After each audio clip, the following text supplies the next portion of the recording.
Jack Deebs created his own world. It made him very successful. You're Jack Deebs, the creator of Cool World, right? I can't believe this. Now he thinks he's going home to the real world. But he's wrong. Real wrong. Welcome to my world. You're not in Kansas anymore! Freeze. Cool World Police. I'm a cartoonist. I drew all this. This place exists with or without you. Hey, it's a living. Cool world. We may not be real to you as yet, but we will be. Hello, and welcome back to Almost Cult Classics, the podcast. My name is Joe Ramone, and I'm joined by my friend and co-host, Mr. Ryan Lancello. Howdy, folks. And today we are talking about 1992's Cool World, directed by Ralph Bakshi. How do you say it? Bakshi. Bakshi. I'm going to screw it up. Yeah. I almost want to just call him Ralph. Ralph. But I feel We're like on a first-name basis with him. it's a little informal.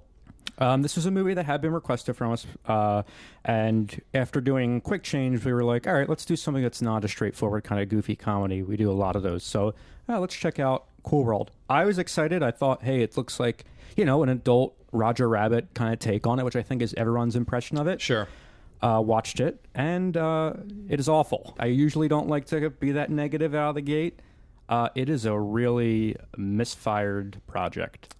Misfire is one way to put it. And I feel bad because I've always kind of... Bakshi's always been in my... he's always been in my kind of, just there, like, damn, I really want to get into these movies. I want to watch them. So I did. I watched everything he's done up to Cool World. And it sucks, too, because it's someone who I, watching all these movies, I really grew to respect and admire as a true artist and innovator. And it's a misfire. I'll be as nice as I can. He got fucked. Yeah. Meddling from producers and studios and fucking dumb Kim Basinger, but... Well, also, if I read this correctly, he had not done a film for about 15 years, was it? It was a gap, yeah. And then he came out with this, and I think that was it, his last theatrical film as well. Let me take a peek here. I think Fire and Ice was the one he did before that, and that was in 83. Yeah, so about 9 years he takes off and comes back with this, and that goes right back kind of into retirement after it comes out. Sadly. I will say this, that it came to my attention when, before we did this episode, when the whole Hollywood sign debacle was going on. What did someone do? They made it Boob or something? The kind of, and it's funny, because a lot of people, a lot of our male listeners, I have to imagine... Cool World was probably the sexual awakening of a lot of young boys, where it's just like, whoa, because I don't think a lot of young boys saw this movie, to be honest. No, but they saw her, and it was the voluptuous young blonde, cartoon character, and it's funny too because after this we're going to do the sidetracks episode, which will be available for Patreon subscribers on Almost Cult Classics. What is it? Patreon.com/almostcultclassics. Yep, don't mess it up. No. Please sign up, folks. But we're going to be talking about Crumb, the Terry Zygoff film, and obviously the first film Bakshi does is Fritz the Cat, the adaptation of the Crumb comic. And what's the thread there? Oh, I was talking about the Hollywood sign and all that, the marketing. Yeah, they put that Hollywood character up on the actual Hollywood sign, and I actually looked into this because I was curious, because I don't ever remember seeing a studio have that kind of ploy before. It seems that's like a landmark. You don't kind of use that to promote your film. There may have been other examples. I don't know of any, but essentially they end up paying $54,000 to have that display. Inflation, that comes to be about $100,000, which isn't that bad for studio marketing. I mean, you're putting an ad for your movie next to one of the most iconic landmarks in the country. Jinx. And apparently the people around it were not happy. Well, whatever it is, the Hollywood Chamber of Commerce, or I don't know what group it is, they're very protective of the stupid sign. It was an ad in and of itself, if you think about it. Mm-hmm. You know what I mean? It's become something iconic, but... And real funny, the character's name is Hollywood, right? Spelled wood, as in would ya? Remember in 1941, Slim Pickens is Holliswood. So, weird tie to 1941. There you go. But yeah, so I think a lot of the marketing for this movie sold it as kind of a dark Roger Rabbit. I mean, you have to talk about Roger Rabbit, I think, when discussing this movie. A little bit. What was Roger Rabbit? 90? It's 88, I believe. 88. And you know what's funny? I mean, Roger Rabbit, I loved that movie as a kid. And I don't think a lot of people realize this. Did you know it was an adaptation of a novel? Yeah. I think the novel was Who Censored Roger Rabbit, Censored right? Roger Rabbit. And it's really weird from what I remember reading. I haven't read the book, but just about it, is that it's much different from the movie, but there's also like all the cartoons, their speech bubbles come out when they talk, and it's leading to like pollution of speech bubbles everywhere. It's very odd. I don't know. I heard it's okay. I never read it. I think that's why this movie was disappointing for me, is because like conceptually it's a really interesting idea. Yes. Like let's take the idea of what Roger Rabbit, of having these humans, and in this movie they're called doodles. They're not tunes.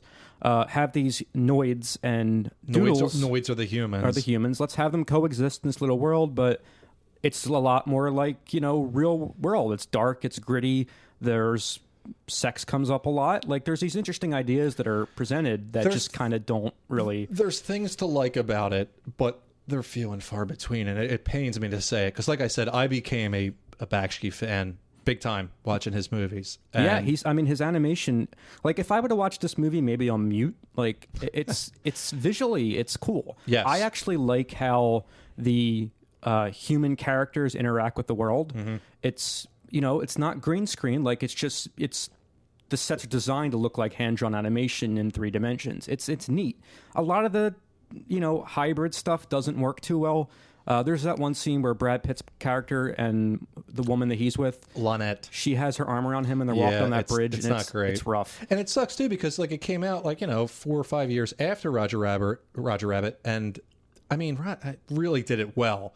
I mean, you could just watch that opening sequence from Roger Rabbit, and it's some of the best animation I've ever seen. It's really good. I think people forget, like, it's phenomenally good. Yeah, no, I've always loved Roger Rabbit, and I love the world of that movie, because it presents, this dark version of Hollywood where these, tunes are kind of running loose, and this, again, that's why I kind of, going into this, I was kind of excited. And even, like, and we'll talk about the opening, like, I thought it was going to be a different movie than what it ended up becoming, which is, it's weird that it kind of switches after about 12 minutes. It becomes something different. Yes. Yeah. So for sure. And you had mentioned something to me. We try to not talk about this stuff before the show, but you had mentioned something to me, and I had friends bring this up to me. I'm not the biggest gamer, but Toonstruck? Toonstruck was a wonderful game. I played I don't recall playing it. It was essentially a lot like this movie. It was about a cartoonist that gets sent into the world of his creation, which is he's a cartoonist, and he has these, I forget the name of the main character, but that was I think 93, and Christopher Lloyd plays the cartoonist, and in the game it's point and click, but it's him and he walks. It was really, for the time, it was really interesting. Was a PC game? I played it on PC. I think that's all it was on. I never had a computer, so I wouldn't know. It was great. It was, hold on, I have it here, 96. Okay. Yeah, so Drew Blank, that was Christopher Lloyd. He's transported into the cartoon world he created. And yeah, it's Flux Wildly is his creation, and it's really interesting. It's a fun spin on it that this movie also kind of has some notes of that, cartoonist entering his creation. Sure, absolutely. Which isn't his creation, but yeah, we'll get to that. I mean, when I told Ryan last night, I said we were watching it, not together in our respective homes, and I said, take notes, I'm not, because both my hands were used up rubbing my temples, because it was just. And I thought he was being like a little hyperbolic, so eventually, and this is the first time either of us have ever watched Cool World, right? So I'm watching it, and I mean, maybe I'm 50 minutes into the movie, and I realized, I was like, holy shit, I'm rubbing my temples. Like, it's parts of it are rough. Yeah, I mean, and again, and like you said like you would want to watch it on mute. It's really the sound that gets you, and it makes me wonder where I am on the spectrum, because I can't take sound like that, man. Well, not only that, it's just, there's so much shit going on in the frame. Yeah. That, looking into it a little bit, maybe you can speak to this, he seems like a great guy to do animation for, because he encouraged the animators to do whatever the fuck they wanted without seeing a script. Well, that's one thing. So before we get to Cool World, I want to go through his history and all his films because, like I said, I watched them all, and they are all there's something to all of them at the very, especially the first three. But I can just jump into that. Yeah, let's talk a little bit more about his filmography. He was born in 1938 in Haifa, which at the time wasn't even Israel. It was the British Mandate of Palestine. England still kind of owned it. And for whatever reason, in 1939, the family moves out. They move to Brownsville in Brooklyn. Very poor, super poor. And he talks about it, how it's just like, as your kid, like, me and you didn't necessarily grow up rich. You don't know you're poor when you're a kid. And he just walked around and he liked how the neighborhood was like, people were always changing things and it was kind of falling apart and being repainted. And like, you wonder how much that affects you as a kid, especially someone like him who became an animator. So from there in 1947, they moved to DC and they moved to his family moves to Foggy Bottom, which was like, I don't know how it is now, but it was a totally black neighborhood then. And he grew up just around... Isn't that the name of George Clooney's band and Oh Brother Where Art Thou? Soggy Bottom Boys. Soggy Bottom Boys. Okay. Soggy Bottom Boys. Boys. What is the word you said? Foggy Bottom. Foggy Bottom. It's a neighborhood in D.C., but, whatever. Any chance to talk about the Coens, why not? But, he grew up, he was Jewish, and he just grew up with black people. Like, he was black friends. And he ended up going to a school where he was, I think, as far as I can tell, the only white student. And a teacher kind of got nervous and went to the principal, and he got nervous because they're like, oh my God, this is 1947. Yeah. You know what I mean? It's not 2021. And they got nervous. Like, oh my God, we have a white kid here. And not only white, he's Jewish. We're going to have a fucking riot. And they called the cops. The cops took him out and he had to go to another school. Wow. And they didn't last long in Foggy Bottom. Apparently his father was having anxiety attacks for whatever reason. Who knows there. They end up moving back to Brownsville. And around age 15, he comes across Gene Byrne's Complete Guide to Cartooning. And, history is written after that. I think he stole it from a library. Good for him. And he just kind of gets into it. And around 18, he gets to start at Terry Toons, which was a animation studio. I think it was out of New Rochelle, New York. And he started as a cell polisher. And he had talent, and he just kind of worked his way up. And, he was doing this or that. I think he got a show going at one point for CBS. It was The Mighty Heroes. Oh, okay. And it was kind of almost a parody of superheroes. Like Diaper Man was one of the characters, shit like that. But he got some traction. He could clearly do what he could do the job. So he starts his own production company at one point, and they were doing ads and stuff. And I think he just was kind of unhappy with what was going. And he goes, I want to make a movie here. He did Mighty Mouse, right? He worked on it, I believe. Like, he worked on a lot of cartoons. I think the Spider-Man cartoon, that might have came later. I'm not quite sure. But, he starts his own production company at one point, and he wants to do a movie. And he kind of develops the story for what would become Heavy Traffic, which is his second film. And he's convinced basically that, like, look, studios aren't going to go for an original story from a guy who's kind of an unknown. So you should adapt something. So he's in a bookstore, I think it was in St. Mark's Place, somewhere in New York, and he comes across Fritz the Cat by Robert Crumb. And, if you know anything about Crumb, super satirical, heavy shit. And he's like, wow, like, this is great. This is what we should adapt. So he does. And it's a whole rigmarole with dealing with Crumb. You got two egos here, two major egos. Bakshi, who's not even really established at this point, and Crumb, who kind of is ascendant. Like, he's on his way to becoming the countercultural guy. Yeah. Like, for those of you who don't know, I mean, he's most famous for, he says it in the documentary, he's most famous for the Keep on Trucking thing, which he seems to regret everything he's most famous for. He did Big Brother and the Holding Company's album cover, which was Janis Joplin's band. That got him a lot of, attention. And then Fritz the Cat, of course. So through this or that, apparently his wife Dana at the time had power of attorney. So, like, Crumb was on board, but then he wasn't, and he was, and he wasn't. Eventually they just went to Dana and got her to sign off on it, so they got the rights to do it. Because in the end, Crumb wanted his name off it. He is not a fan of the movie. And, he'll call Bakshi a schlockmeister, and Bakshi will call him one of the slickest hustlers he ever met. So who knows with these guys? Like I said, it's two egos battling. You don't ever know the full story. Regardless, the movie gets made. Yeah, you had me check out Fritz the Cat, which I was able to watch about, I want to say 40 minutes. Wasn't my type of movie. Couldn't do it. It's and both Cool World and Fritz the Cat are on Amazon Prime, so I recommend, if you have Amazon Prime, check them out. I thought Fritz the Cat was great. And here's the thing, the first 3 movies Bakshi does, Fritz the Cat, Heavy Traffic, and Coonskin, in my opinion, they're art films. The narrative's not necessarily important. There's a semblance of a narrative there in all 3 of them, but it's really and I'm not a big animation guy by any means. I like it, but I don't, I'm not like hardcore into it.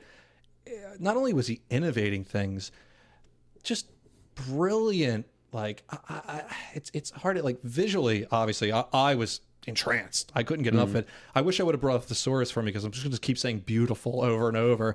But just there's a lot of raw beauty, and let me ask you about the sound in it. Is just really unlike anything I've heard before.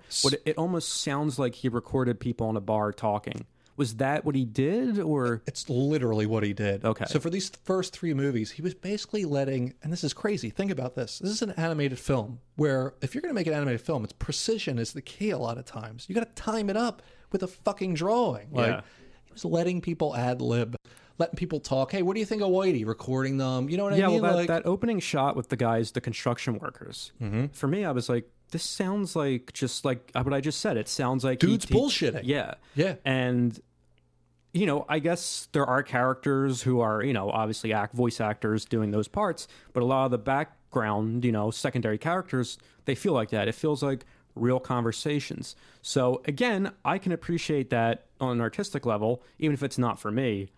It really plays with, a lot of his movies play with what you're used to film being.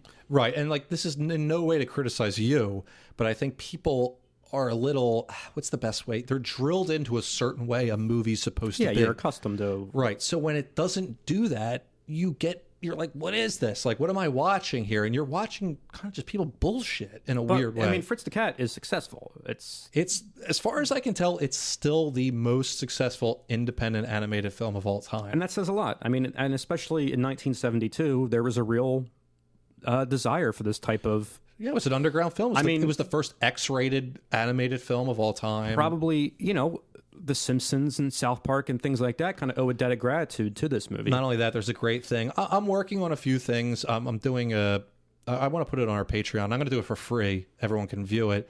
Kind of just a retrospective. I want to do clips and screenshots and stuff.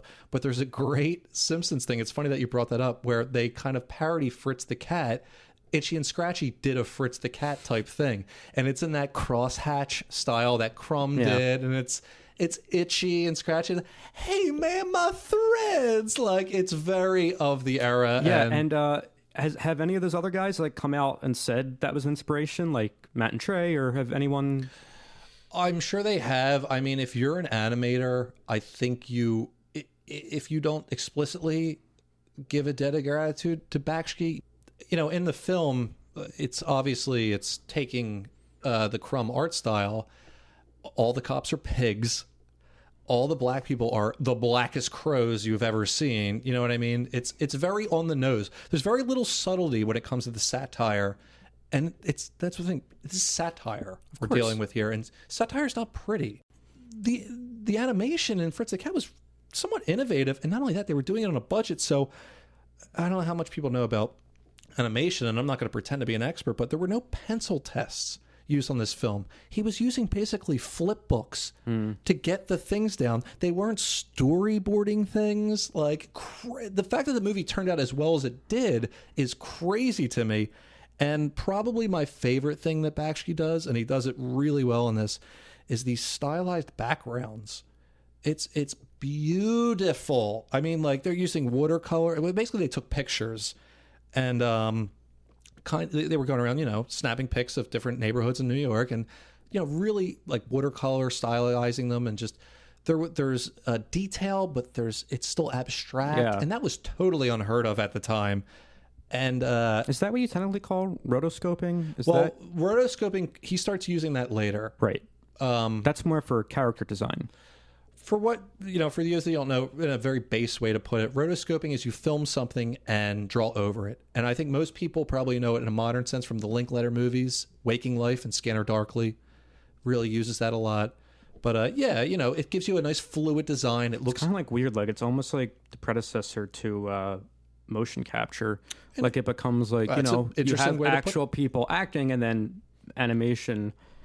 I hadn't thought of it that way. That is a good way to put it. Yeah, so that way we have groundbreaking cinema like Welcome to Marwen, which, I want to love Zemeckis. He just sometimes, that's another one. He misses the mark a lot. Yeah. But hey, Roger Rabbit. Roger Rabbit, Back to So, the Future. I mean, yeah. He does great stuff. Yeah, Roger Rabbit is innovative. And Oh my God, Roger Rabbit is honestly, it's praised. Sometimes it's not praised enough. Mm-hmm. It's really well done. I don't want to, get off too track here, but it is really well done. Go watch the intro to that. The animation of that is incredible. But once again, I mean, Fritz, the most successful independent animated film of all time. I can't think of what's beating it. yeah, I don't know much independent animation. Right, you don't even really know it. Yeah. So, and like you said, the South Park guy, Seth MacFarlane, they really owe a debt of gratitude, and I think they know. Yeah, of they know course. he paved the way for this shit. But so it's super successful. He can do Heavy Traffic, the movie he wanted to do.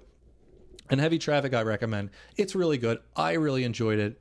Basically tells the story of, he names him Michael Corleone. It's the name of the character. And he's an aspiring cartoonist. And one cool thing is he kind of switches it up. I was just, going on and on about the backgrounds. In this one, they use actual photos and live action stock footage for the backgrounds. So it gives it that weird thing, like when they're riding in cars and stuff, out the windows, it's live, it's real. You know what I mean? Yeah. It's cool. I don't know. It's beyond, I don't want to, it's just cool. Sometimes something's just cool. You don't have to analyze it over that. It's just, no, this is interesting. This is an interesting, especially with Fritz the Cat being X-rated. Where is the line being drawn with that? Because you're not looking at, human features. Right. There's nudity in Fritz the Cat. It's hand-drawn, nudity language. But, where is the X rating really coming into play there? Well, I mean, I despise the MPAA, and I think it was just them. It's sex. You're showing sex. Yeah, nothing and not only like that. Mm. One thing is too, he's using these cartoon characters look cartoonish. So you could theoretically, a kid would be like, "That looks like a cartoon," and then all of a sudden, Fritz's cock is in your face. You know what I mean? Yeah. So that might be. And they're smoking dope. All sorts of shit. It just seems so weird because a lot of the stuff in Fritz the Cat isn't really that, extreme in terms of what's animation today. By today's standards, of course. Sure, of course. But yeah, Then, it's just, what else was there? But Heavy Traffic's really cool to come in there. That's 73. He finally, he gets kind of do a little bit of a passion project there. And it's cool. I like it. I like these movies. Once again, the narrative isn't that important. It's more of just kind of the feeling. Sure. And I think that's what people miss with art films, which is such a shitty distinction. Art films, as if other films aren't art. You know what I mean? Mm-hmm. It's just more of you abandon that typical narrative type. There's not necessarily a beginning, middle, and end. And there is in Heavy Traffic, but it's not as distinctly laid out as you would get in, a normal film, for lack of a better term. It's especially, I went to art school briefly. I know you went to kind of art school. I mean, what they do is a film program. Yeah. And it's that type of movie is pushed. If anything, that was my problem with film school, was that there was almost too much of art film and not enough appreciation for regular film. I think regular film, studio projects are still art in a way. Absolutely. And, you might see where it's going. You might know where it's going to end. But, it's still art. I mean... But I always hear Blazing Saddles be brought up, and it's like, oh, this couldn't be made today. Blazing Saddles could 100% be made today, and it could be more brutal and in your face than Blazing Saddles is. The problem is we have no Mel Brooks to make Blazing Saddles, and we don't have the people that have the balls and the vision to fund Blazing Saddles. Blazing Saddles could be made today in a heartbeat. Yeah. I think it's total bullshit. And the one thing is, I will say, as stifled as culture is right now, because we're on repeat. It's remake after remake and Disney commercial after Disney commercial for Baby Yoda toys, whatever. And it's fine. I'm not saying don't enjoy these things, but understand what they are. There's going to be a break because it's inevitable. People will get fed up with it, and we will something really artistic. Well, look backed what by happened with film in the 70s. I mean, you have this. Well, the studio system collapsed. Yeah, and But- yeah, I know. Yeah. The theaters are down right now. How long have and- we been friends? We've been friends for a while now. I was predicting this at least 5 years ago. I was like, this fucking shit is going to collapse because it's just untenable. Yeah, well, I mean, it's. And I don't want to get too off track here, but looking what Warner did with HBO Max and how all those releases are going to go, you're realizing they're starting to test the waters of, do we need them? Do we need the? And again, you've been saying it for a while. I've always thought it was the case. People are going to invest in big TVs and good sound systems and say fuck it and not going to go to the movie theater. And which I'm fine. This is another thing too. I think I saw Regal. I think maybe a couple of them are did bankruptcy. The big Regal had a huge theater in South Philadelphia that went under. Which great. I'm fine with the multiplex dying. Yeah, that doesn't mean theaters go away. Yeah, theaters I agree. will come back, and you'll like it more because you'll get to see the films you want to see in a theater. Yeah, and there won't be people sitting in recliners next to you chewing on popcorn. Yeah. Look, here's another thing too, and I this is like I'm a broken record with this thing, but the phones have destroyed it. Like people got to put their phones away in a movie. Watch the movie. Like, do you read a book and with your phone? There's I mean, a I few, hope you don't. Like, I don't know. It's funny. Right before this pandemic started, it was like the next Friday. I think everything shut down March 13th of last year, and I think like March 20th, Paul Rubens was coming to Philly to show Pee-wee's Big Adventure and was going to do a Q&A. And when they sent the email out, part of the thing is you have to, I guess you put your cell phone in this bag. And you can't unlock it unless you're outside the theater. A lot of the big comics will do that. Like I know Chappelle does that. They don't want their comics don't want their fucking material out there before they're working it out on stage. I don't know why Paul Rubens would be worried about people bootlegging Pee-wee, but it might be a policy of the theater itself. It might not be his, but it's a fine policy. Yeah, I'm okay with it too. But yeah, so getting back to Bakshi. Did you check out? Don't you wish he was just Bashki? Bashki. That's what I want to say. It would be so much easier to say. God bless him. His Lord of the Rings. Did you check that out? Well, we're going to get to that. I want to keep going because Coonskin's next. Okay. Coonskin's in 1975. And Coonskin is fucking crazy. It's crazy, dude. It's, like I said, it's avant-garde. It's the most out there movie he did. Isn't Barry White in that? So the movie stars the Walrus of Love himself, Barry White. My darling. I'll spare the audience. It's got Charles Gordon, who was a Pulitzer Prize-winning playwright in his own respect. He's really good in Clifford, too. Who's that? Charles Gordon. Gordon, yeah. Charles Gordon.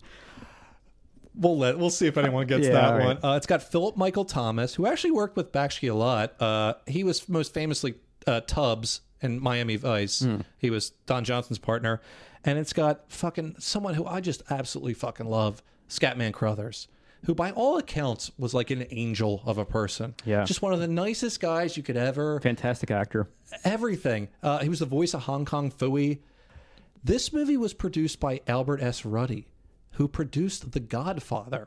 Wow. So the weird thing is, here's the thing. I mean, this movie had a lot of problems when it came out because some of it, we were talking about this before we recorded, kind of the Uncle Remus stuff, Song of the South, but it takes a bit of a Brer Rabbit and the Briar Patch and the Tar Baby. Some of that factors into this a little bit, but it's very it's in your face with the stereotypes. Like it does not hold back. And once again, I feel like there's a value there where it's like, I will rub, you think this is bad? How about this?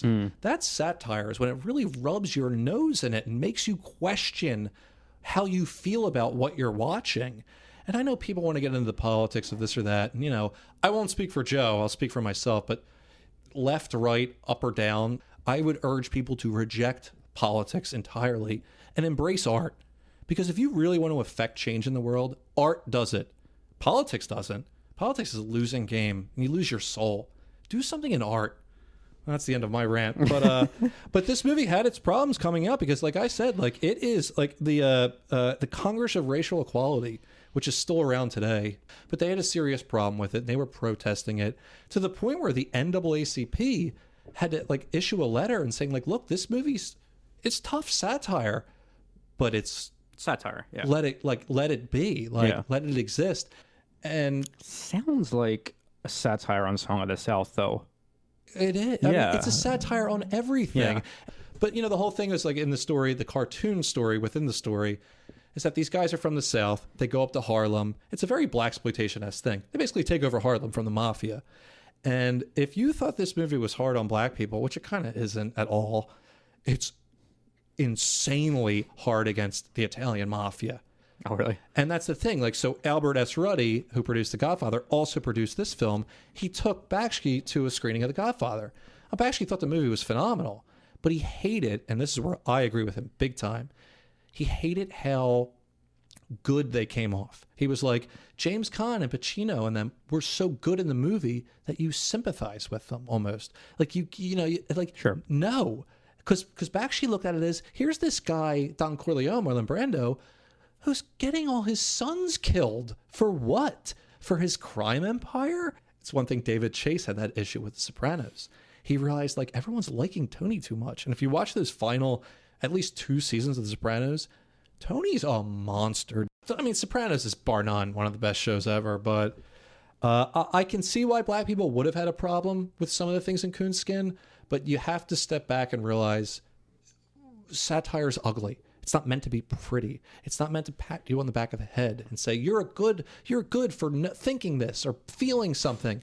You know in your heart what's right or wrong. Just think for yourself. Yeah, well, I mean, look, when you talk about satire, a word that's usually goes with it is biting, like biting satire. Like, you want it to have a little punch to it. It's what, it's how satire, should be. And, I think that definition is softened enough where it becomes kind of like just parody nowadays, like true satire. It's become parody, Yeah. which is not satire. Correct, yeah. And parody's fine. Yeah. Love it. But it's not, it's the social, punch you want to give it. Right. And, seriously, these movies have, like, I don't know how, I think you may have gotten to this point in Fritz the Cat. There's a great transition. There's a lot of really good transitions in these first 3 movies because they're all over the place. Like I said, there's no adherence to a narrative necessarily. So there's that great scene in Fritz the Cat where there's like a very tiny frame that's in the center of the screen. Oh, yeah, and it just comes towards you. And yeah. it's this black And the crow crow is singing. snapping, and it's one of my favorite songs. Not only because it's really good, but it's Bo Diddley is the name of the song, and it's by Bo Diddley, and it's so good. And that frame is slowly creeping up and getting bigger and bigger. It's like a shot you have never seen before in a movie because it's so slow burning. It's so It's slow. just coming slowly. Like, usually in films, the transitions are Quick. 2 seconds. Yeah. This, it's like, 30 seconds, if not more? If not more. Yeah. I mean, they almost play that whole Bo Diddley song, and like the way the light and color is flowing off that crow, it's so cool. That was like one of my favorite parts of that movie. So, okay, after Coonskin, he kind of starts working on a movie called Hey Good Looking, and this is where what I find really interesting is that it was Roger Rabbit. He basically did the movie. I think he essentially had the 2 main characters animated. Everything else was live action. The weird thing is that the movie eventually gets released in 1982, and it's not that at all. And it's a good movie. I really enjoyed it. It's about, like, it's kind of a New York gang, like Greasers, the Stompers. And funny enough, it's got Richard Romanus and David Preval, who Richard Romanus was Melfi's ex-husband on Sopranos. Okay. And David Preval was Richie Aprile on The Sopranos. And they were both in Mean Streets too, I believe, the Scorsese picture, his first movie. And it's cool. He starts to do the rotoscoping a little bit. He's still doing that background where it's like, it's not always animated. I really enjoyed it. The one thing, apparently there was a 3-minute promo they screened at Cannes in 1975. And that print exists somewhere. I couldn't quite nail it down either. The UCLA Film and Television Archive owns it, or Warner Brothers owns it. And not only that, there might be like a full-length that live action thing. Oh, wow. That might exist somewhere. I'd fucking kill to see it. I'm sure as much as I enjoyed Hey Good Looking, I would love to see that. And it's weird too. Like I said, this is where he starts getting the rotoscoping, because there's kind of like a conflict at the end. And you start to see, this is before breakdancing, where locking, it was called, popping and locking. And it's a real fluid animation that like these guys are kind of doing. And it was choreographed by Tony Basil. And hey, Mickey, you're so fine. Oh, okay. She choreographed it. And like, I'm looking at the credits. I'm like, wait a second, what? Like, because she was in that scene. Like she's been a choreographer forever, and like through movies and things you wouldn't realize, she's a big deal. Shout out to Tony Basil. Basil. I don't know. She's cool. I like her. I like Mickey. I always love that song. But anyway, after that, he kind of, after Coonskin and Hey Good Looking not really working out, he kind of shifts into fantasy. And he had this story for Wizards for a while. And I'm just going to say, I'm not a big fantasy guy. So the fantasy films he did, it's a your mileage may vary type thing. I don't really care. Wizards was cool. I actually did like Wizards. Look, I watched these movies. So I can tell you went deep with the. They're worthwhile. Even the bad ones are worthwhile, which I'll get to next. But Wizards, I wish I would have looked into this more. I lost the thread somewhere in here. But I think Tolkien's daughter, I don't even know if he had a daughter. Someone. Okay. She liked Wizards so much, she let him basically do Lord of the Rings. Sure. And I would have said, before I saw Cool World, I would have said Lord of the Rings is his worst. Or his weakest. I want to get away from best and worst, and weakest and strongest I feel like is a little better. Lord of the Rings is his weakest. It feels very studio-y. Have you seen it? Yeah. Oh, you have seen it? I have seen it, yeah. The rotoscoping's cool. It's good, yeah. It makes for a really interesting. It's weird too. Like as we were discussing this going into this episode, I was like, oh yeah, no, I've seen The Hobbit too, not realizing that there was this whole conflict with the rights between him and Rankin-Bass, and obviously you can tell whose animation is who because the Rankin-Bass looks like very cartoony, and like you said, rotoscoping in his Lord of the Rings gives that characters a very human feel. Yeah. And I think even Peter Jackson said when he was... Well, no, it was his first exposure to Lord of the Rings. Yeah. And you can see there's a certain, like when the ring wraiths are in that first movie, when like Frodo's kind of hiding in that hollow, the ring wraiths over him, like that's from this movie. Yeah. There's one or two other shots that are lifted. It's not a ripoff. You know what I mean? Like I don't think, I went into this like, I'm like, how much is Peter Jackson going to rip off? And like he doesn't. Like I won't shit on Peter Jackson with the exception of the Hobbit movies, which are awful. But, did you ever hear that? I think it was Kubrick wanted to do the Lord of the Rings with the Beatles as the four main hobbits. I wouldn't doubt it. Yeah, apparently I could be wrong on that, but it's weird that the Lord of the Rings. I'm a Hobbit, Paul. It's weird that they Lord of the Rings had this movie in '78, and then the next time, I know there's a Return of the King TV movie, an animated one, Rankin-Bass. Oh, is there? Yeah, which gets mistaken for a sequel to this movie. The Lord of the Rings. Well, it's funny because the people I've talked to a few people that were, young when this came out, and they were like, "Oh my god," they hated it, and this movie must have given people who really were into Lord of the Rings the biggest blue balls imaginable, because it ends and it says we will return with the next. It says that in the film, right. Like I don't know. To some movies, Mario and Luigi, you guys aren't going to believe this. Well, a little callback to our first episode. Ends on a huge cliffhanger. But they never make the sequel. Obviously, it never happens. The movie, I'll tell you what. I actually wasn't hating this movie. It does a lot of, once again, everything's visually interesting with Bakshi, but it's a dense story. But a simple fact is, look at the extended versions of the Jackson Lord of the Rings. What are they, like 4 hours each? They're about like 3:45. People watch them and like them. Yeah. I think I've watched them and liked them. I watched them and liked them. I definitely like the original, like just the normal trilogy, but more. These are dense. And I never read Lord of the Rings. I read The Hobbit, unfortunately, but I haven't read. These are dense stories. Yeah, that's where Peter Jackson fucks up with The Hobbit, is trying to apply density to what's something that wasn't there. Yeah. And look, very ambitious of Bakshi to do it, but it's too much. It gets away from him, and the last 20 to 30 minutes of this movie are just it's falling. It's like you can see it falling apart almost. That said, very cool animation. Did you notice who did Aragorn? Yeah, actually, it was Anthony Daniels is Legolas. Is he really? Yeah. Wow, how did I miss that?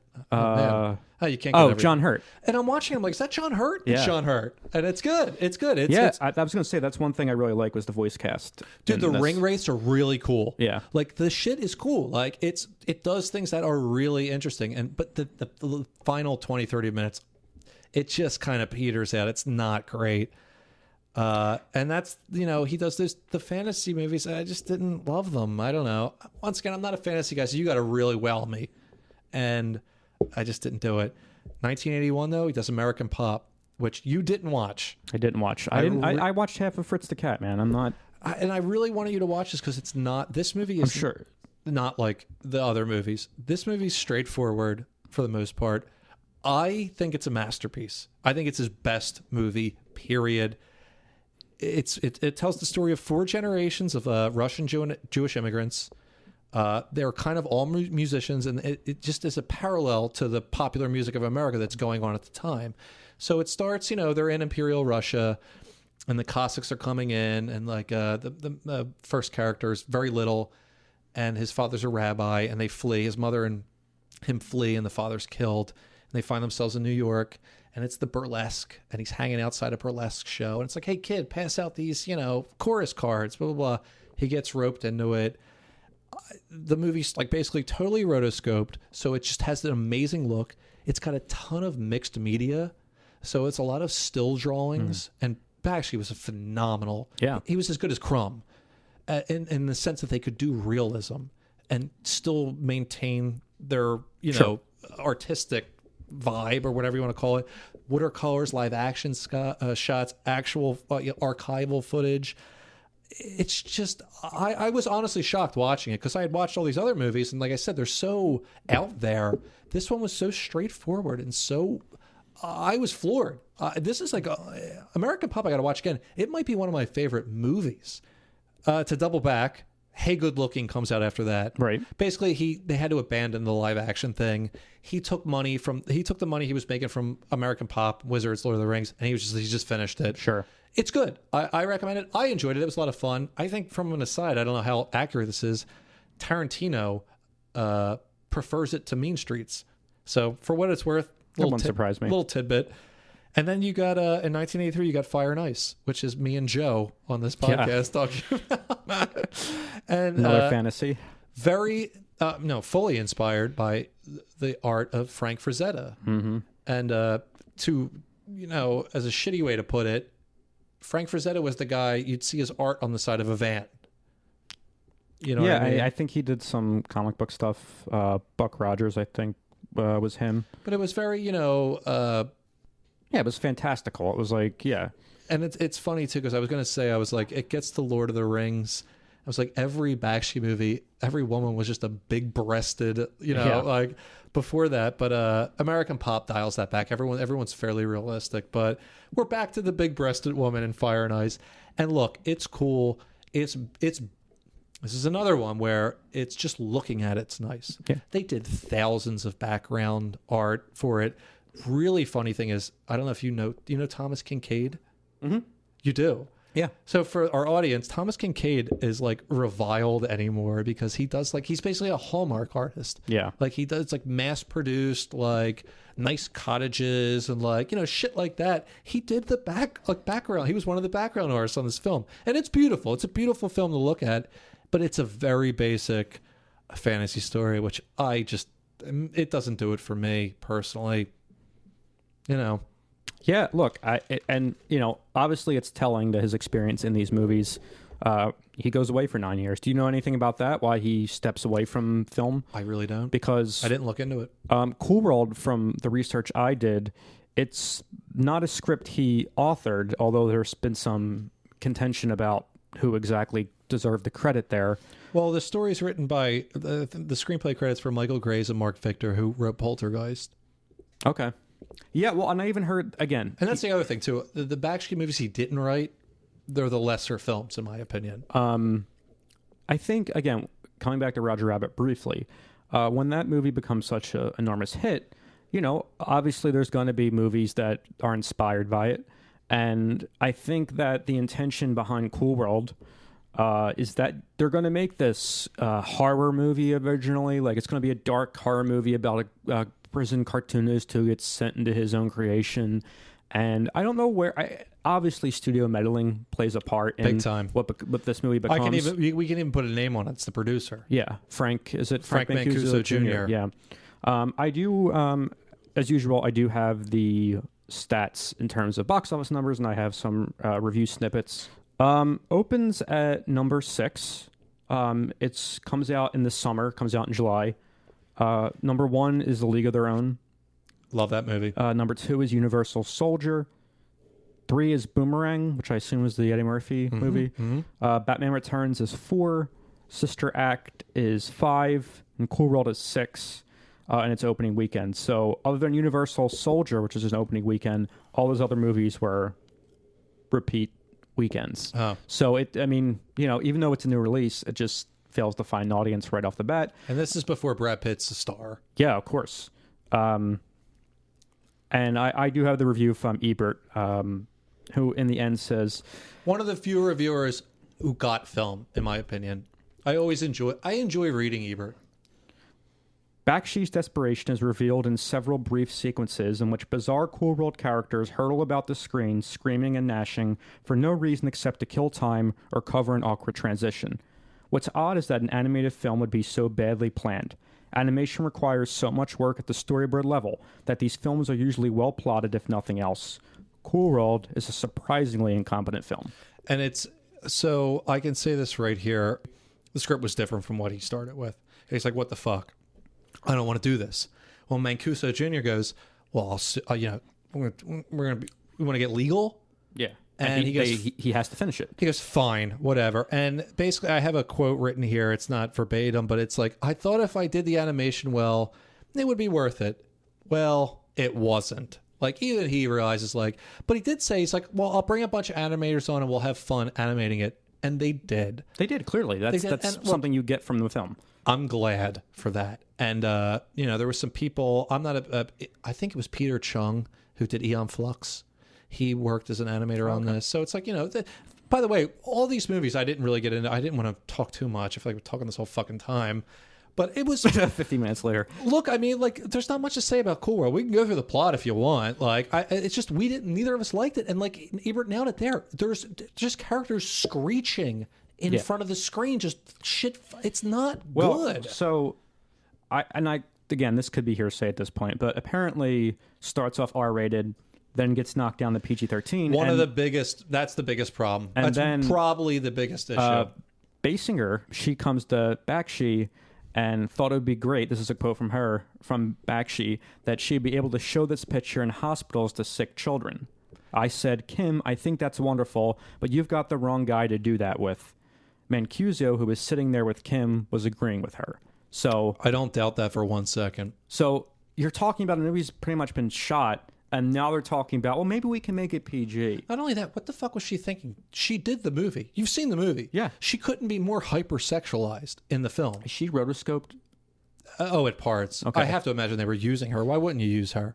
And it's like so are you trying to show sick kids this to give them a fucking hard on? The conduit of the film involves Noid characters fucking the doodles. It's the whole crux. That's the whole genesis of the story comes down to that. Okay, real quick. I'm going to give a very quick.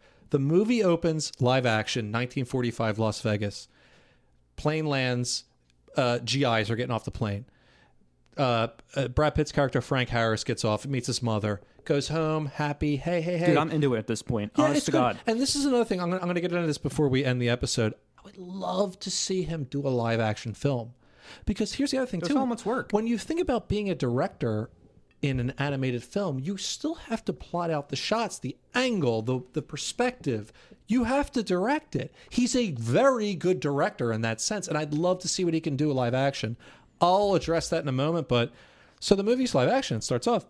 Brad Pitt, he wins a motorcycle in Sicily. He wants to show his mother. Come on, Ma, let's take a ride.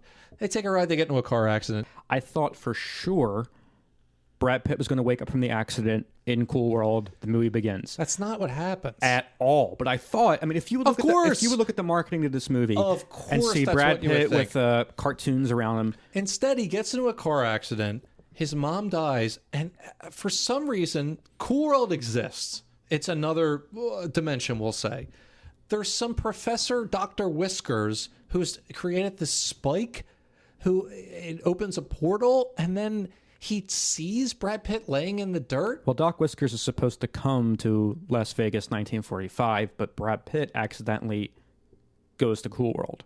Is that what happened? That's what happens. Okay, Yeah, that was they not accidentally pull him into Cool World. okay. Cut to Fine, he just stays in Cool World too. yeah. The next scene is 40 years later. Yeah, it's in 92. But here's the other thing too: he can leave at any time. The Noids, who are humans are Noids, and cartoons are doodles in Cool World. They can leave at any time. Dude, I can't stress how much I wish this movie had just been about this cop in Cool World with this animated sidekick Nails. It could have been a great movie. Everything was there. Yep. This shit with what's his name? Jack Deebs. Gabriel Byrne. Gabriel Byrne, who I thought for the first half hour was Lloyd Braun from Seinfeld. Serenity Now. Does he not look like that guy? Insanity Later. He looks like that guy. No, I Yes, disagree. he does. Not original Lloyd Braun. The later Seinfeld season Lloyd Braun. It's always the same. Lloyd No, Braun. there was a different actor in the earlier Oh, episode. yeah, but that was the first one. Then it's just Yeah, but I'm saying that anyway. we just never cannot talk This about Seinfeld, can we? This Joe, we're talking about Seinfeld. Jerry, it's incompetent, Jerry. Jerry, I can't talk about Cool World.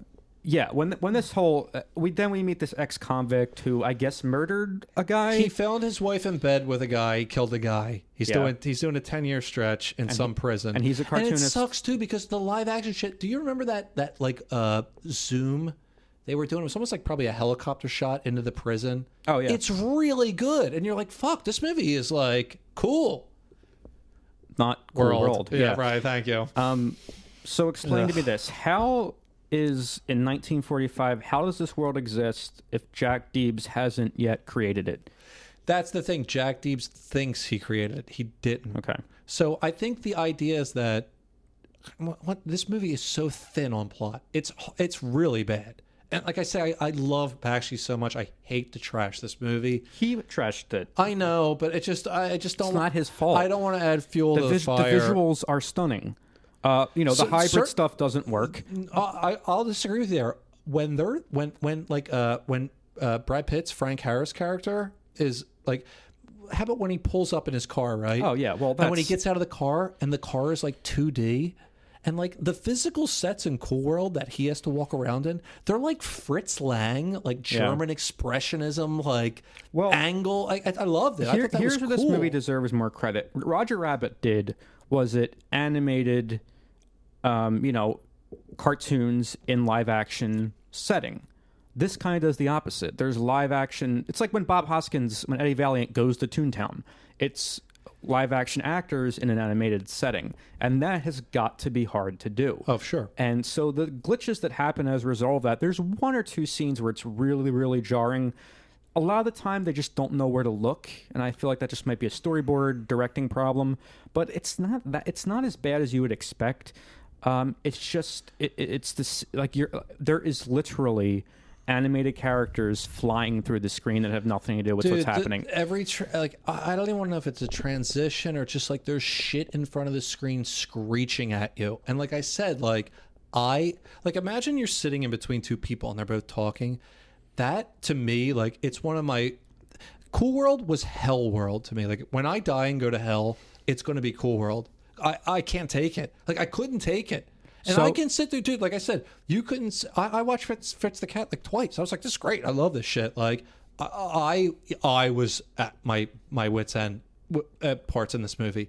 Like, I couldn't take it. I was like, this is this. And not only that, Hollywood has her little like 4 goons that kind of follow her around.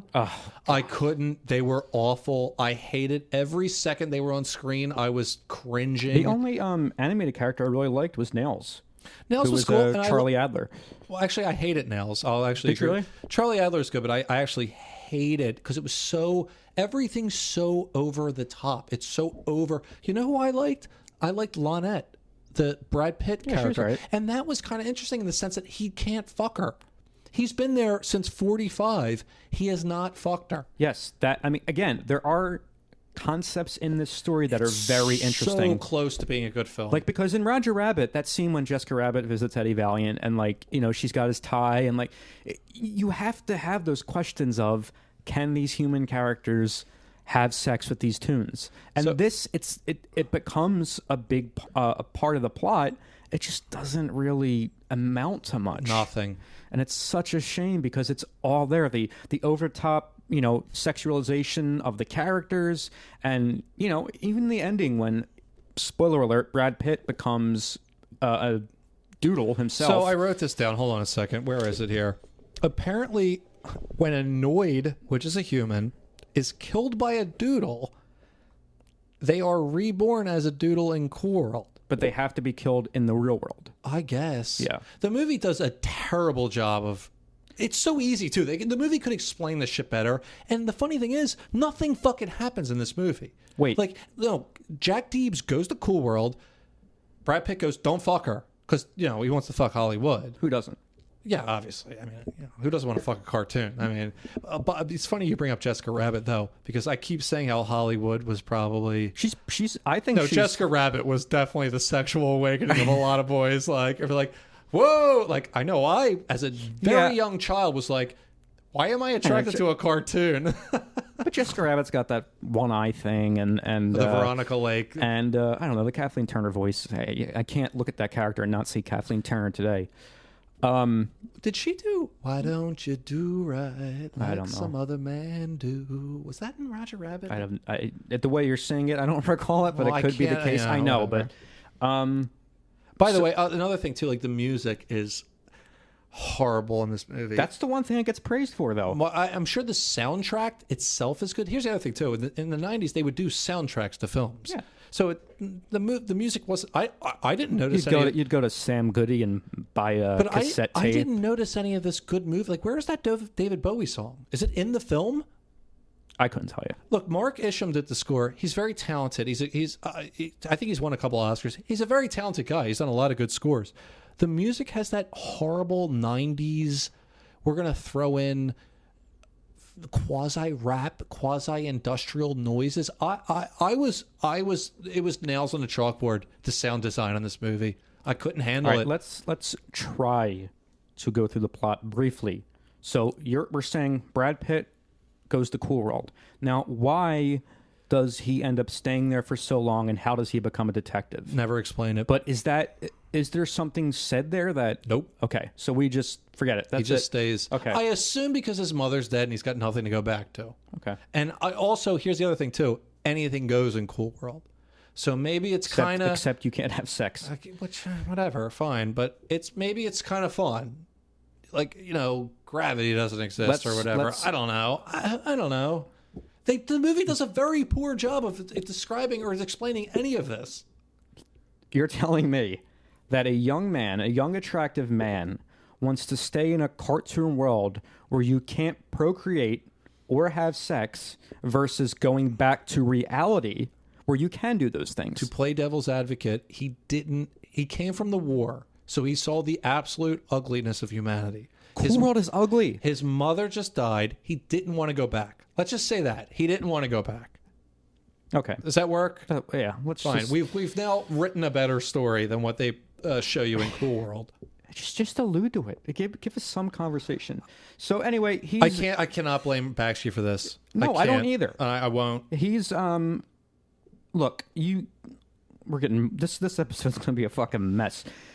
Look at what the studio did with the advertising, putting Hollywood on the Hollywood sign. That's all they cared about. They just wanted to tap into that Roger Rabbit, idea and make a profit. And it backfires because I can't imagine people going to see this and sitting through it in the theater.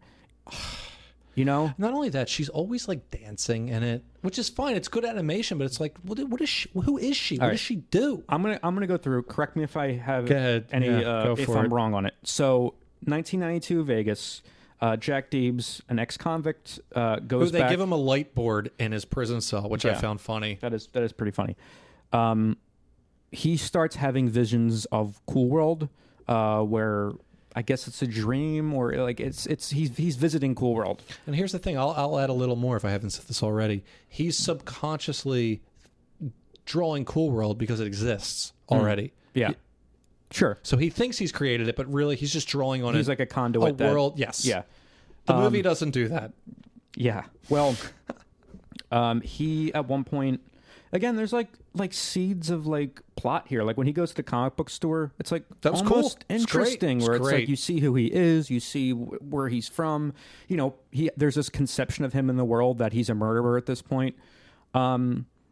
But then he ends up going home and he goes to Cool World and meets Hollywood, who takes him out to a nightclub where... Whoa. Are we in Cool World or are we in Real World? Because the whole thing is, in Cool World, there's that legend of Vinny Vegas and the spike of power that's on the top of the Union Plaza Hotel. Look, the movie gets better when, after he gets out of jail, he gets pulled into Cool World, right?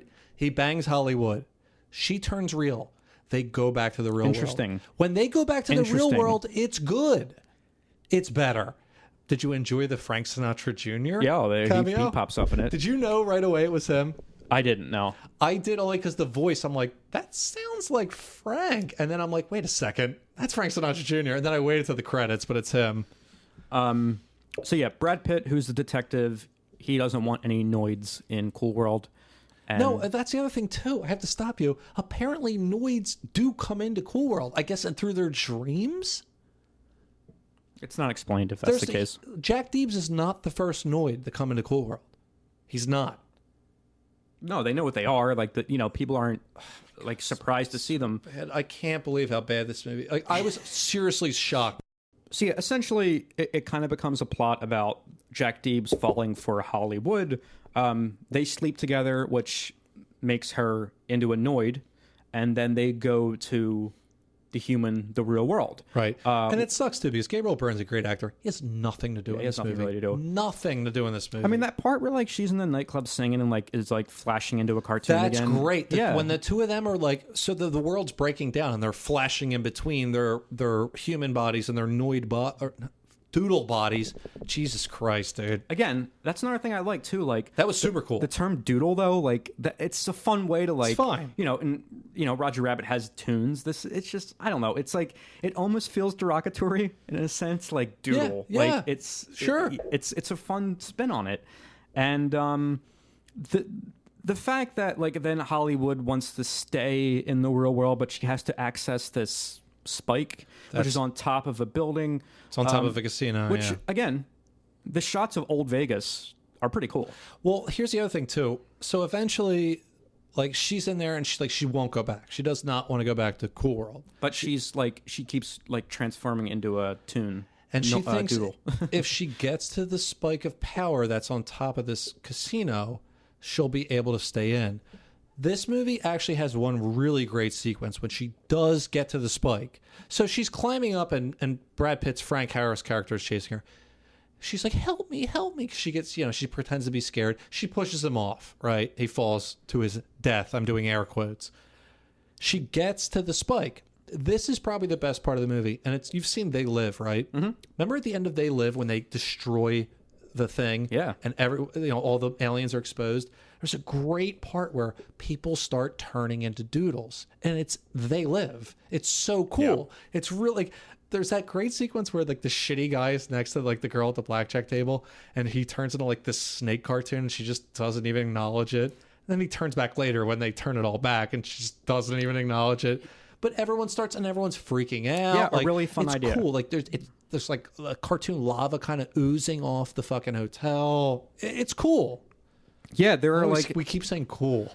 It's cool. There are seeds of an interesting film here, and that's what makes it my distaste for it even like feel harsh, because there are so many like little things like, ooh, that could work if it was just this could have been a great film. It could have been, and a really interesting film. It could have been an R-rated. You know what I kind of want to check out, and we get suggest this on the podcast, Monkey Bone. Oh, we can get to that at some point. I feel like there's some ideas. Monkey Bone probably did it better. That's what I'm saying. I think of that, character. Hell, even like, you ever seen the 80s Little Monsters? No, I never saw with it. Howie Mandel. You know what it is? Oh, yeah, I know the film. Similar thing, like, going to this dark world and things are different. And like, the big problem with Cool World is all the elements were there, and they almost seem to ignore it or just don't embrace it or go into it deeper. It just does. Well, like you said, I think, and it's telling that he hasn't done a feature film since. It's telling that Bakshi was done with the studio system, and you can tell like there's too many cooks in the kitchen behind the scenes here, and the movie, suffers because of it. There is a really interesting story here that is wasted on studio meddling and miscasting and just bizarre and apparently choices. this fucking villain, Frank Mancuso Jr., who it seems to he got his start on the sequels to Friday the 13th. He didn't even do the first one. Well, his father's a big studio executive, senior. I think. I could be wrong. I still love Kim Basinger. I want to show it to sick kids in hospitals. It's like, did you see your tits out in the movie? I don't like that's her not cartoon nipples, her real world nipples. When she's dancing with Frank Sinatra Jr., I'm like, I would not show this to kids in the cancer ward. I'm sorry, I wouldn't. Like, it's just insane. Yeah, I wanted to like it, dude. I'm telling you, I watched the Bakshi films in order. So I watched them all up, and I'm like, Cool World can't be bad. It's the worst. Like I said, I thought the Lord of the Rings, I was going to say, that's his weakest movie. This is easily his weakest movie. And it's... not his fault. No, I can't blame him for it. And not only that, I can't blame him for it. I don't blame him for sticking with it and being like, I'm going to have fun. I'm going to have fun with the animators. I mean, what do you do at that point? I mean, when the studio says you're going to direct this movie, you don't want nothing to do with it. You bite the bullet and make a piece of shit. Yeah, I mean... And you honestly, the thing we had a problem with, where it's characters just... Dude, there are characters, like, the old trope of cartoons, like anvils and safes falling from the...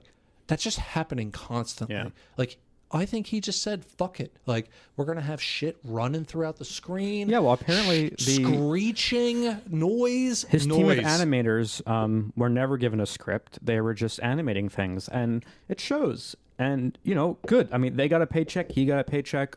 Good. That's all that matters. Good. If nothing else, I mean... It just sucks that people look at this as a Bakshi film, and like I don't necessarily think it. Yeah, it is. No, I don't. But I don't look at it and see based on what this guy flair. Is. No, yeah, it's not even close, and it really sucks too. What broke my heart is seriously the whole time I'm thinking like I would love to see him do a live action, and there's so much live action in this, and what is in there is it's shot fine, but. And not only that, like certain scenes get up to the point where you're like, this could be like, oh, okay. Like you keep having that moment in this movie. It's like 4 or 5 times where you're like, okay, we're getting to somewhere. And it almost pulls it back and gets worse. God, the Cool World stuff is so fucking bad, man. I really thought it was going to be a movie about a guy who gets in a motorcycle accident and wakes up in Cool World. And the fact that they didn't do that was so bizarre. Well, it's like every piece of marketing material you see for this movie is Brad Pitt and Hollywood, which is weird because these two characters don't have much to do with each other outside of, because he has love interest, Hollywood has love interest. It's not... I have never seen Gabriel Byrne on a piece of marketing for this material, and he gets way more screen time. Never. It's weird. Now, look, this doesn't ruin his career by any means necessarily. I think he was, like you said, I think you're right. I think he was done with conventional Hollywood after this. But especially looking at how he started his career. Yeah. Yeah. Well, it was a different landscape there Hollywood-wise in the 60s and 70s, but there was something. He had an anthology series for HBO. And, there's a Showtime thing I'll get to in a second, which I'm actually kind of excited about, which I probably shouldn't be, but he did something called Spicy City in 1997 for HBO, and it was an anthology series, and it was, different directors, different writers. They come in, make their story, you know what I mean? Apparently it was pretty good. I don't know, it only lasted a season. But there's something that Showtime did in 1994, which I did not know about. Somehow I did not know about this, and it sounds so cool. They called it Rebel Highway. And it was basically they took American International Pictures, which was, they were doing B movies in like the Eisenhower era, right? It was Arkoff. Okay. I forget exactly Samuel or who. I forget who was the son or the father. But these were drive-in like B movies, and they wanted to update them with a 90s edge. There was so much of that in the early 90s. We're going to give it the 90s edge. They took these old movies, and like you got directors like Robert Rodriguez, who I think did the first one called Road Racers, which apparently is good. It's like really cool, which I wouldn't doubt it. Robert Rodriguez is cool. But they got Rodriguez, John Milius, Joe Dante, William Friedkin. I mean, come on. Yeah. And you got Ralph Bakshi, and he did The Cool and the Crazy. And it stars Alicia Silverstone, probably before, like, she was very big. You know, before, like, Clueless, obviously, you know, really put her over, but she was huge in the 90s. Rightfully so. I think she's a good actress. Jared Leto, which one of his earliest roles, and you got, like, John Hawkes. And it was like they were remaking these old B movies with a 90s edge, but, like, basically all of these movies you can find. I cannot fucking, beyond buying the DVD, which I might do, because I really like Bakshi. You can't find it. I've tried so fucking hard to find this Cool and the Crazy without paying any money. Wink, wink.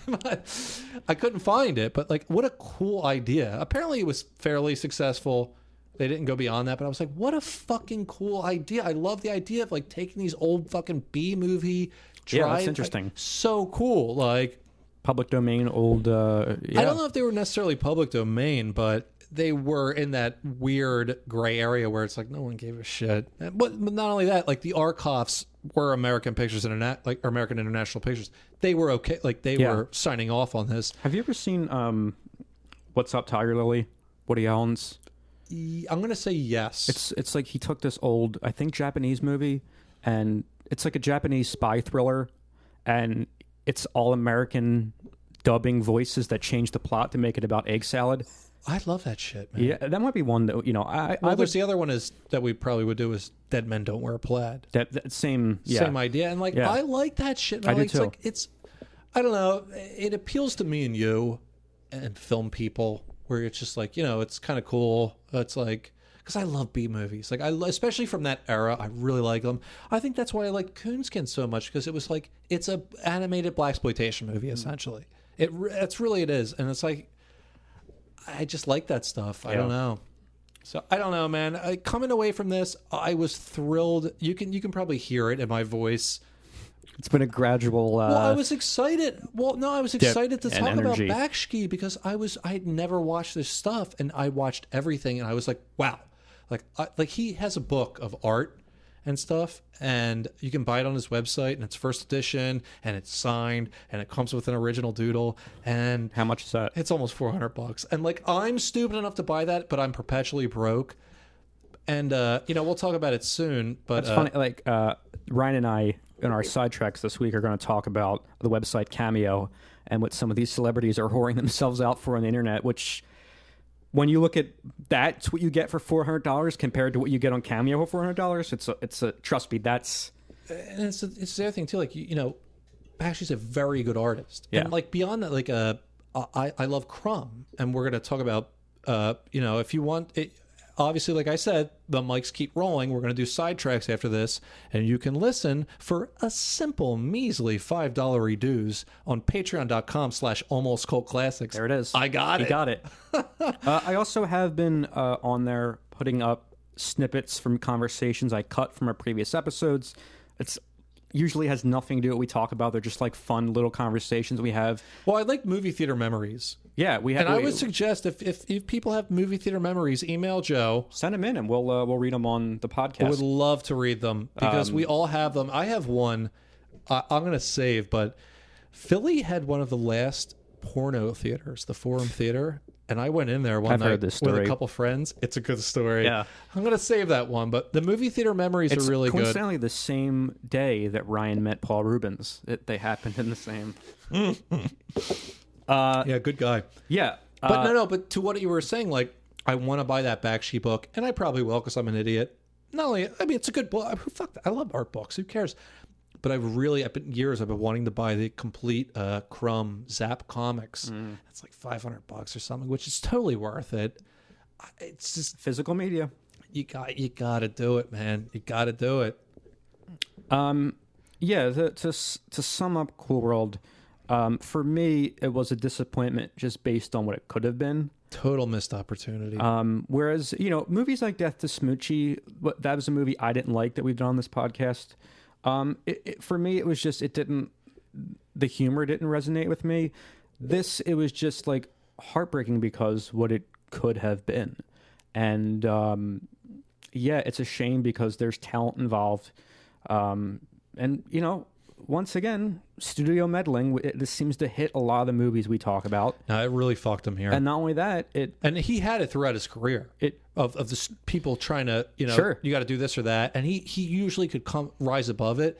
This one, he got fucked. No. And he bit the bullet. And I mean, look, what you see is what it is. we talked of Nothing But Trouble. Dan Aykroyd doesn't get to direct again because of that negative reception. Cabin Boy, look what happened with Resnick and Chris Elliott. And this, you know, similar thing. Like, you know, Bakshi has this movie associated with him now forever. Like you're saying, he really shouldn't because he's And done... it's his most recent... And here's the other thing, too. Which is saying a lot because it's 30 years ago. He's done a few things since then, and he's done something called The Last Days of Coney Island, which I would 2015, I think. Something like that. I'd recommend you guys go out there and check that out. It's once again, it's pretty avant-garde, but it's just beautiful animation. Yeah, And support the guy. He's on Twitter. He seems pretty... He's still kicking. Reachable. He's still... he's in his 80s, I Yeah. believe. It's just phenomenal. I can't say... I really came away from this with a respect for what he's done. And he's just a real filmmaker. And how can you not respect that? And like Ryan said, we're going to keep the conversation going. We're not going to stop. We're going to head to Patreon now. And we're going to do Terry Zweigoff's phenomenal, one of my favorite movies, easily one of the best documentaries ever made, period. Crumb, the story of Robert Crumb. We're going to talk about that next. And next week on this show, we're going to be talking about Wise Guys, which is a comedy film directed by Brian De Palma. So Ryan's going to dive deep in the De Palma filmography. I'm excited. I've never watched Phantom of the Paradise. That's one thing I'm looking forward to. I have never watched Scarface. Oh, really? Yeah, I've never seen Scarface. Ah, okay. So Wise cool. Guys, it's DeVito, it's Piscopo, it's kind of an Italian mob comedy. Wanted to do something lighter after Cool World, so... Yeah, it was a little heavy. We will see you next time on our discussion there, and we'll see the rest of you on Patreon at Guys, patreon.com/almostcultclassics. As always, thanks for listening.